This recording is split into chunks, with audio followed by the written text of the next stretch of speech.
Hey everybody, it's Allie from Geek Alchemy. How are you today? Today I am doing a restock of MeMaw.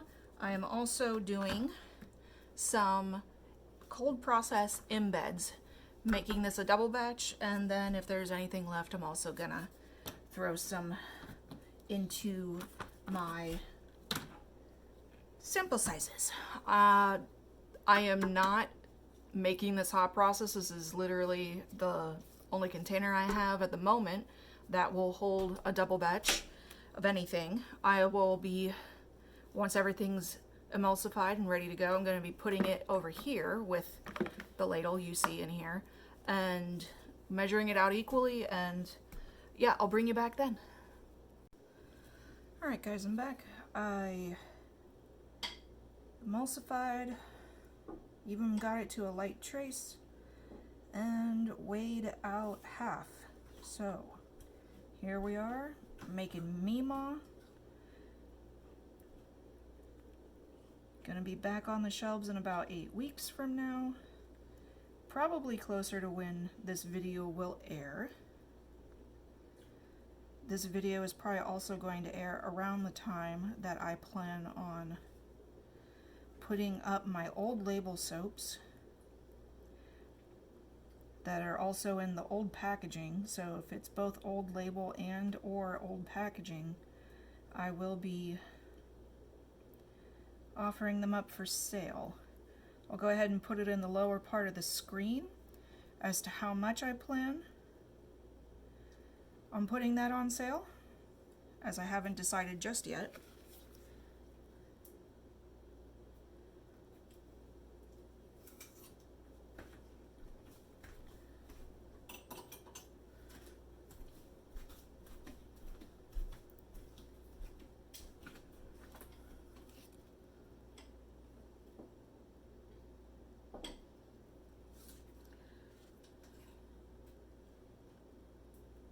Alright, and I'll do some more scrapey once things harden up a little bit here. For now, I'm going to be turning this around so you can see it better. I'll be filling up these ice cube trays as I went ahead and got these for a mold.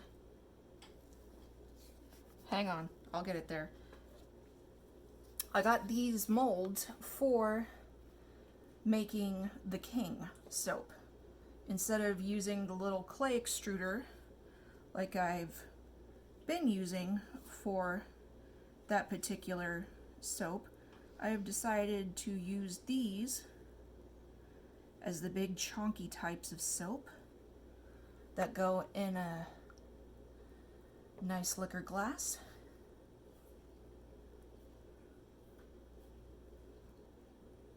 And I can't wait to see what they look like, not only out of this mold, but in the soap itself.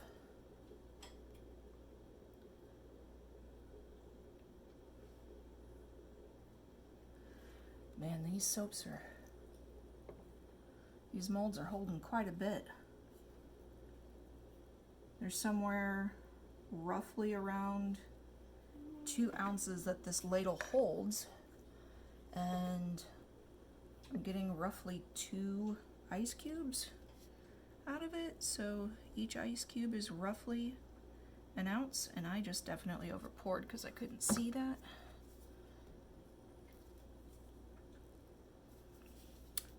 Well, that's why I keep it on this tray.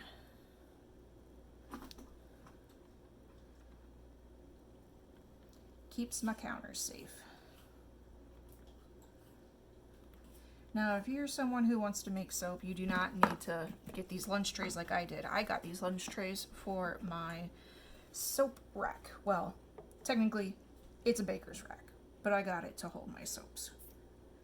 You could simply put down parchment paper or wax paper. Wax paper would be better. Wax or butcher's paper would be best if you would like to cover your countertops when you make soap, if you're a bit messy like so many of us soap makers.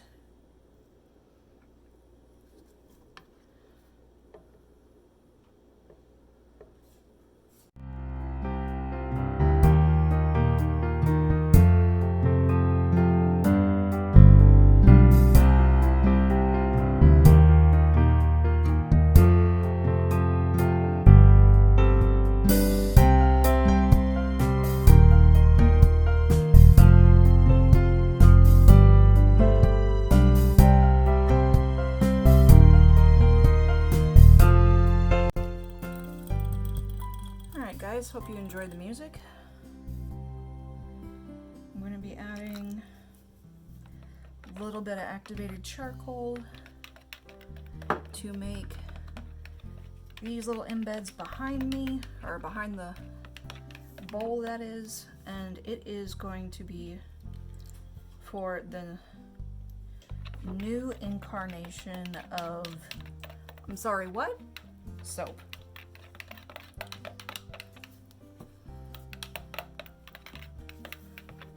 I want this a little darker because it will brighten up.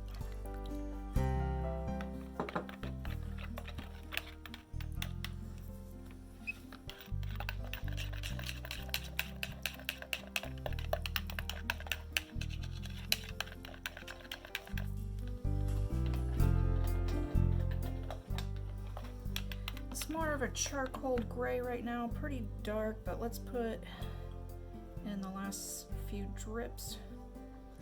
And if I need to come back to it, I'll get a little spatula. We'll just see how this looks in the sunlight.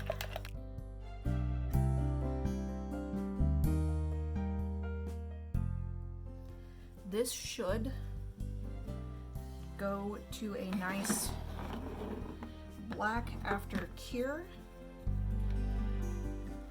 Now you may be asking me, what in the world?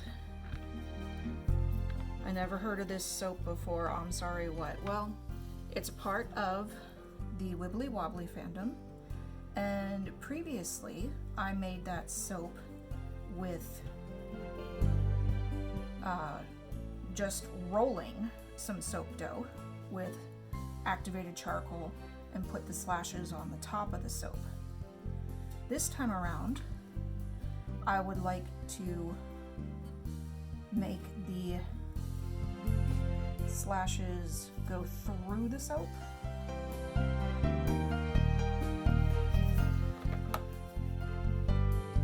Maybe putting some on the top, but mostly focusing on the inside of the soap.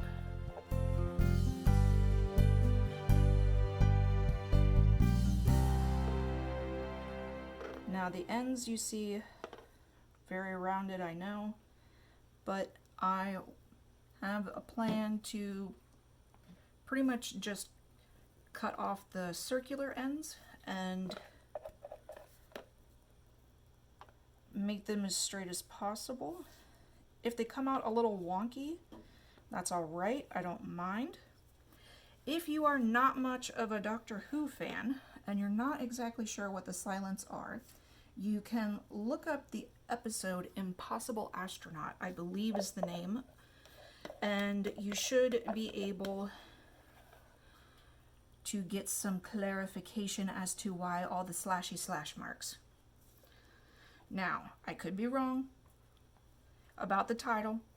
It is a Matt Smith episode, so yes, it's a few years old.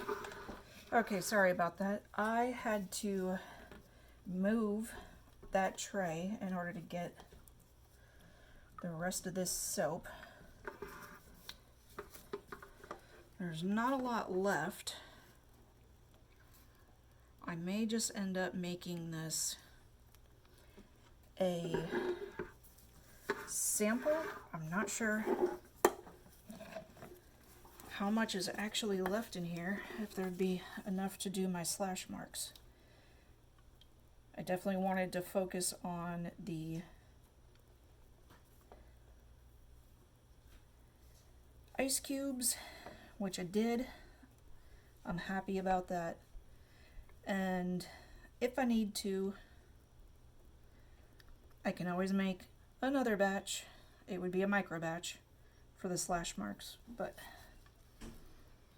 I could always make another batch. And for now, we need some samples up in here, and it'll be perfectly fine with a little bit of activated charcoal.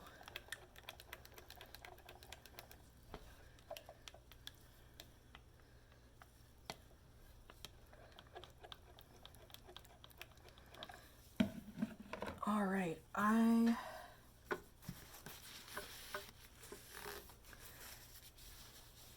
pause you put the tray back. One moment. Okay guys, I'm back. Like I said, this probably will only do one little sample. Oh, maybe I'll get two. Let's see.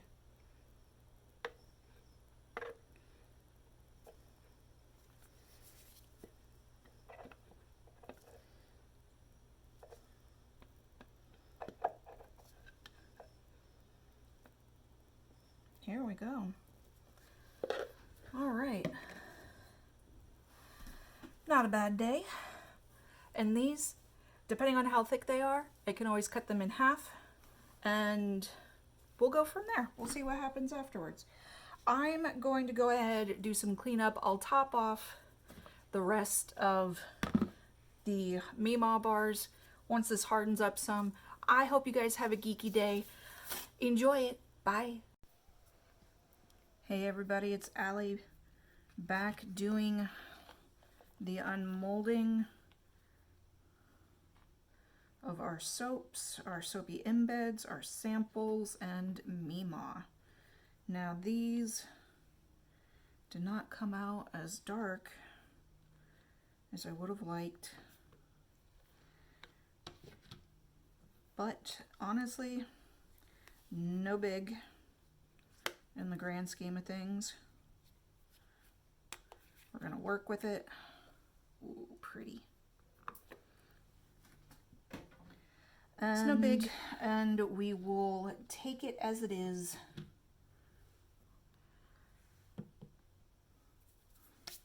For now, let's get to unmolding the other cold process embeds and MeMaw. Enjoy this. Enjoy the music.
Guys, here is our cold process embeds and MeMaw soap. Don't worry, all of this will get cleaned up.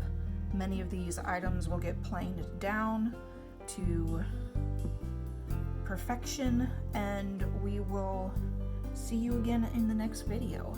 Have a geeky day. Bye.